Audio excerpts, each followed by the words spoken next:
গ্রামের সবচেয়ে সুন্দরী মেয়ে ইশিকা। তার মা বাবা কিছুদিনের জন্য শহরে চলে গেছেন। এখন এই বিশাল বাড়িতে ইশিকার সঙ্গে রয়েছে মাত্র একজন মানুষ, অয়ন। অয়ন এই বাড়ির কাজের লোক, কিন্তু তার হৃদয়ের গভীরে ইশিকার প্রতি লুকানো ভালোবাসা রয়েছে। দিনে সবকিছু স্বাভাবিক মনে হয়, কিন্তু রাত নামলেই সবকিছু বদলাতে শুরু করে। কারণ যখন একজন কাজের লোক আর মালিকের মেয়ে একই ছাদের নিচে একা থাকে, তখন সীমা ভাঙতে সময় লাগে না। এই ভিডিওটি একদমই স্কিপ করবেন না, কারণ সামনে প্রতিটি দৃশ্য আপনার হৃদস্পন্দন বাড়িয়ে দেবে। এবার গল্প শুরু করা যাক। একটি গ্রামে মহেন্দ্র প্রতাপ সাহেব থাকতেন। তার বয়স ছিল 50 বছর। তার স্ত্রী সুনিতা দেবী এবং তাদের একমাত্র মেয়ে ইশিকা। ইশিকার বয়স ছিল 26 বছর। সে ছিল গ্রামের সবচেয়ে শিক্ষিত ও সম্মানিত মেয়ে।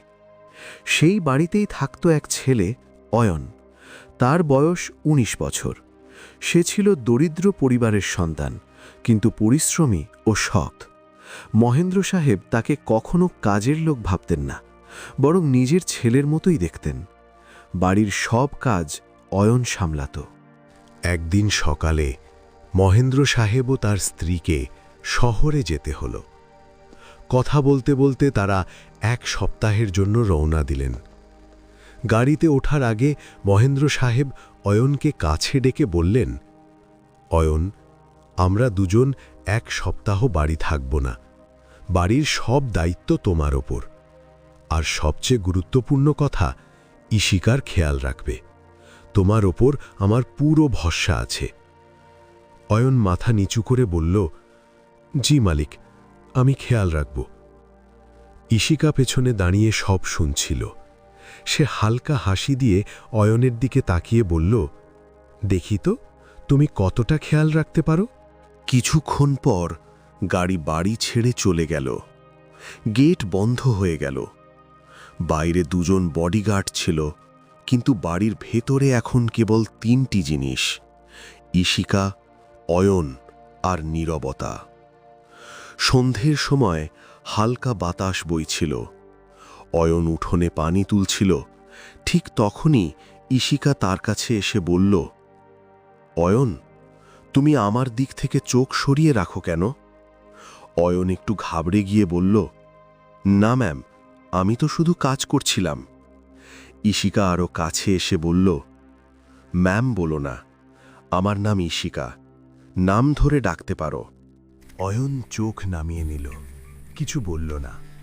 ইশিকা তার হাত থেকে বালতি নিয়ে কাছে দাঁড়িয়ে বলল, তুমি এত ভয় পাও কেন?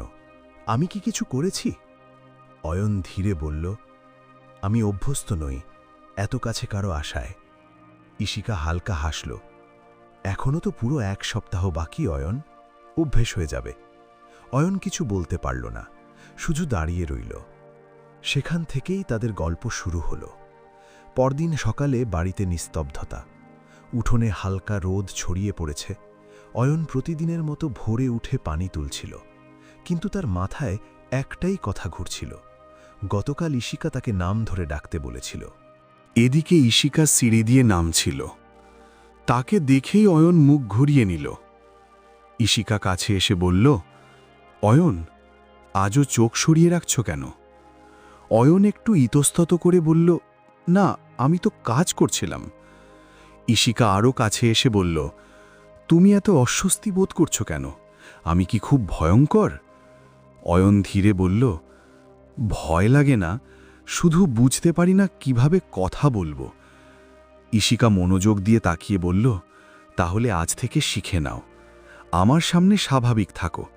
এই বলে সে চায়ের ট্রে তুলে এনে বলল, এই নাও, চা রেখে দাও। ভাববে না যে শুধু অতিথিদের জন্যই চা বানানো হয়। অয়ন চা নিতে হাত বাড়াতেই তাদের আঙুল হালকা ছুঁয়ে গেল। সঙ্গে হাত সরিয়ে নিল।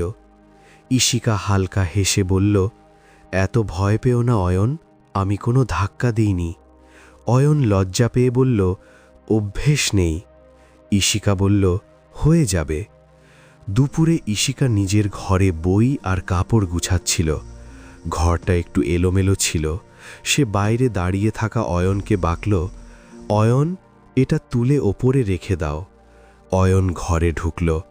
বাক্সটা ভারী ছিল আর নিচে একটা ওড়না পড়েছিল। বাক্স তুলতেই অয়নের পা পিছলে গেল। ইশিকা সঙ্গে সঙ্গে তাকে ধরে ফেলল। কয়েক মুহূর্ত তারা খুব কাছাকাছি ছিল। অয়ন পিছিয়ে গিয়ে বলল, সরি, আমি খেয়াল করিনি। অয়ন শান্ত স্বরে বলল, আমি না ধরলে পড়ে যেতে। অয়ন মাথা নেড়ে বাক্স রেখে বেরিয়ে গেল। সন্ধ্যায় আবহাওয়া ঠান্ডা ছিল।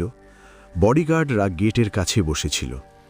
অয়ন ছাদে উঠে আকাশের দিকে তাকিয়ে বসেছিল।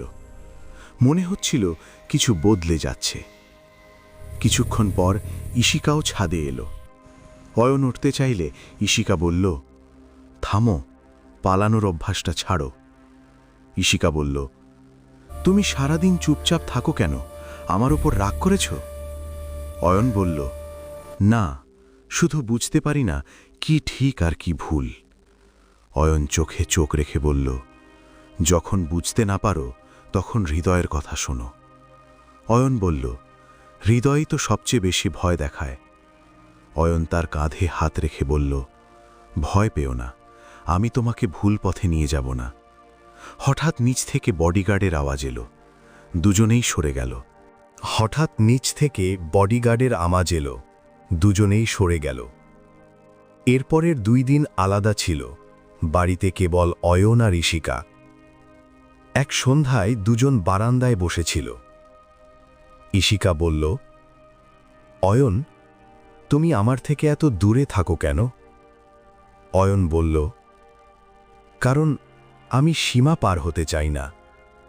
ইশিকা শান্ত স্বরে বলল, ভুল তখনই হয় যখন ইচ্ছা ভুল হয়। চায়ের কাপ দিতে গিয়ে আবার তাদের হাত ছুঁয়ে গেল। এবার কেউ হাত সরাল না। নীরবতা ঝড়ের মতো ছিল। ইশিকা বলল, তুমি আমার কতটা খেয়াল রাখো? অয়ন বলল, নিজের থেকেও বেশি। ইশিকা বলল, আমি যদি বলি আমি একা থাকতে ভয় পাই? অয়ন বলল, সঙ্গ দেব, কিন্তু ভুল হয়ে যাবে। ইশিকা কাঁধে মাথা রাখল। অয়ন স্থির হয়ে গেল। এটাই ছিল তাদের প্রথম গভীর মুহূর্ত। হঠাৎ গাড়ির শব্দ। মহেন্দ্র সাহেব ফিরে এলেন। দুজন সরে গেল। অয়ন বুঝে গেল, এই সম্পর্ক যত সুন্দর ততটাই নিষিদ্ধ। সে মনে মনে সিদ্ধান্ত নিল, ভালোবাসা কখনো কখনো মনে রেখেই দিতে হয়। রাতে ছাদে বসে অয়ন বলল, আমি শুধু দায়িত্ব পালন করব। ইশিকা বলল, কখনো কখনো মনে রাখা সবচেয়ে নিরাপদ। এইভাবেই তাদের ভালোবাসা চুপচাপ লুকিয়ে রইল। গল্প এখানেই শেষ, ঠিকই, আবার অসম্পূর্ণ। যদি গল্পটি ভালো লাগে, লাইক, শেয়ার ও সাবস্ক্রাইব করতে ভুলবেন না। ধন্যবাদ।